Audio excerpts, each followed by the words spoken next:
Hey everybody, it's day 29, and I just discovered something on my iPhone that I thought might be helpful to everybody if you use an iPhone. Um, and I might look into Android and see if there's an equivalent for this as well. But one of the things that Apple does really well is accessibility. So, my tip is about what if you're over 50 or just need reading glasses to use your iPhone and you forgot your reading glasses, or the reading glasses are a bit of a pain, so you don't want to be grabbing them and putting them, taking them off, putting them on.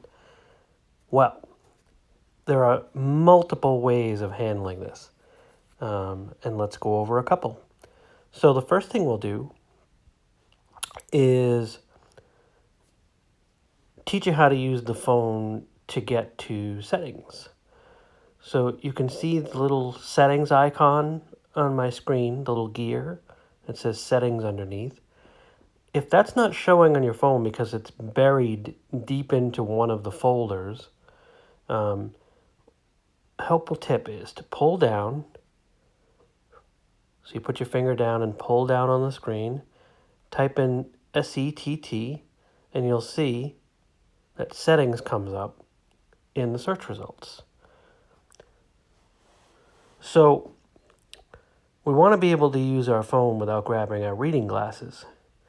So let's scroll down in settings and we see display and brightness. Let's tap on that. And one of the things you'll notice on the iPhone is that it handles your brightness automatically.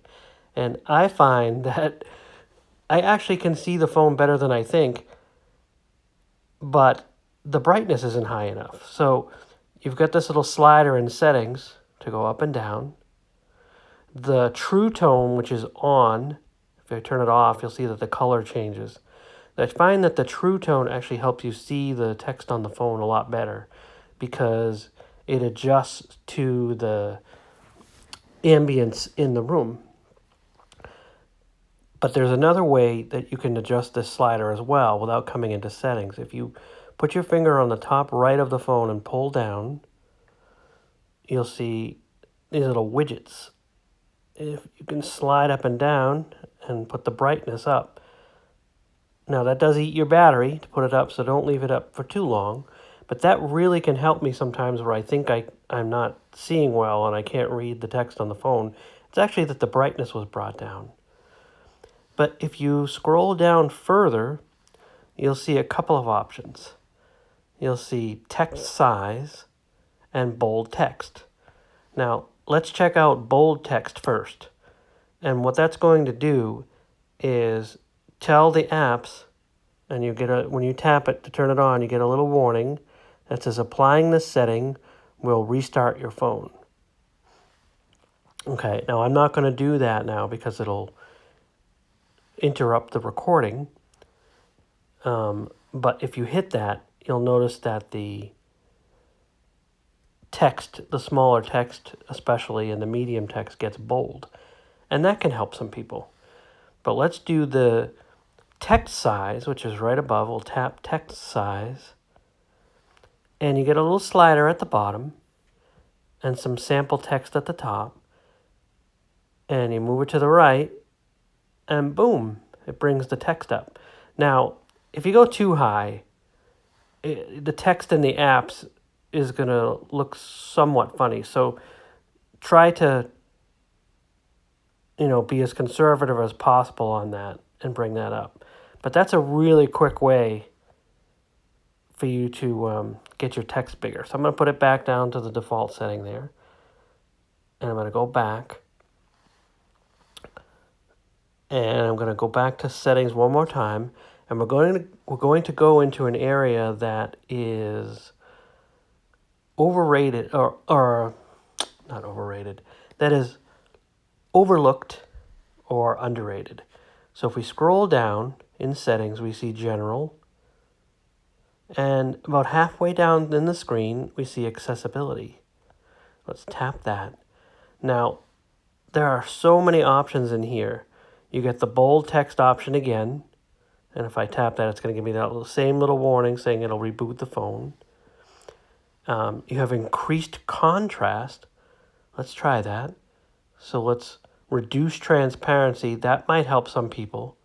And what that does is some of the built-in styling of the user interface can sometimes have some transparency that will make it a little bit fuzzier to see for some people. So try that setting.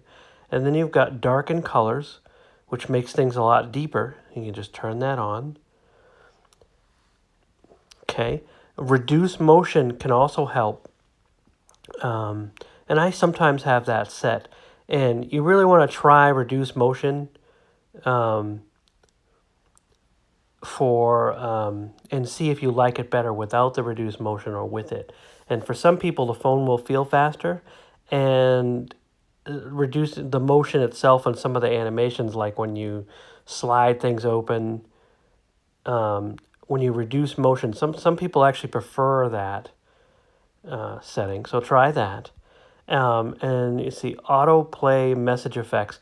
That's if you reduce motion, but you still want the effects in your text app. You can turn that back on. So let's turn that off for now and go back. But try those out and see how they work for you. Okay. Let's scroll down and see if we've got some other vision related settings here. And there's some audio settings. Now there's some noise cancellation, some hearing, subtitles and captioning. That's pretty handy for some people that might want that. All right, now let's scroll up to the really, really cool setting here. If you go to the zoom option, which is the second from the top, there are several options in here. Let's see. So let's turn on zoom, and notice that the screen just blew right up. And we have this little control wheel that helps us move things around. Now, if you double tap the control wheel, the zoom comes back out. So you use the little joystick wheel, move it around. Isn't that neat?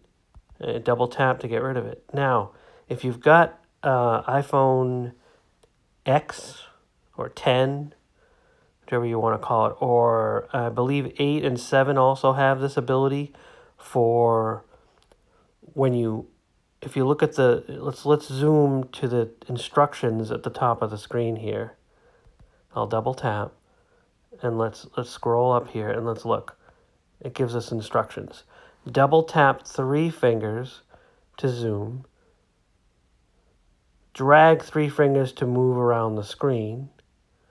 Double tap 3 fingers and drag to change the zoom. All right, so let's try that. All right, so I just hit with 3 fingers anywhere on the screen, and now I can drag it around. So let's turn off if you see the show controller, see how it turns on and off that little jog wheel? So even without that jog wheel, if you put 3 fingers and tap twice, it zooms in. Now, if I put 3 fingers down, I drag the screen around. Now I can do that same function without that wheel. But I really like that wheel, and I'm going to show you why. If I put the controller back on, let's tap show controller. Now, you can drag the control, and put it anywhere on the screen where you like.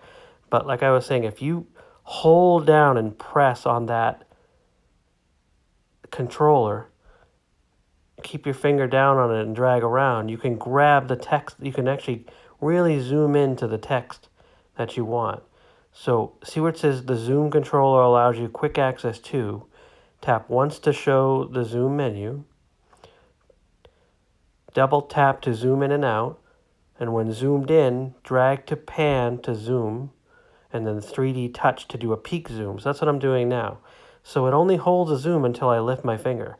So I'm going to do 3D touch, push into my screen. I'm holding my finger down, I'm dragging around. When I'm done, I let go. I think that is the most amazing, awesome way to do that. Now, there are two different types of zoom regions. And there's full screen and window zoom. So let's try window zoom, and we'll do that. So window zoom allows you to move the window around the screen. So some people might prefer that. And then when I let go, sure press, hold down. There's my zoom window. And then the zoom window goes away. But I actually like it with the full screen. And it behaves like this. So again, I'm holding down and then I can scroll around the screen and see. All right, so let's leave that on. And let's go out to our home screen. And let's open something like YouTube. And, oh, I can't read that title. Don't worry.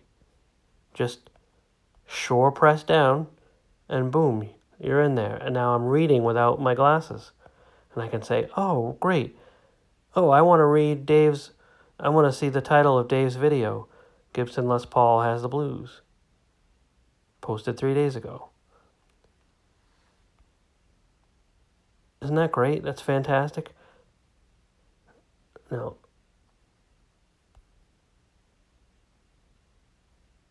I can zoom around. I'm doing the short press. I let go. And I can do the same thing in a comment section. It's fantastic.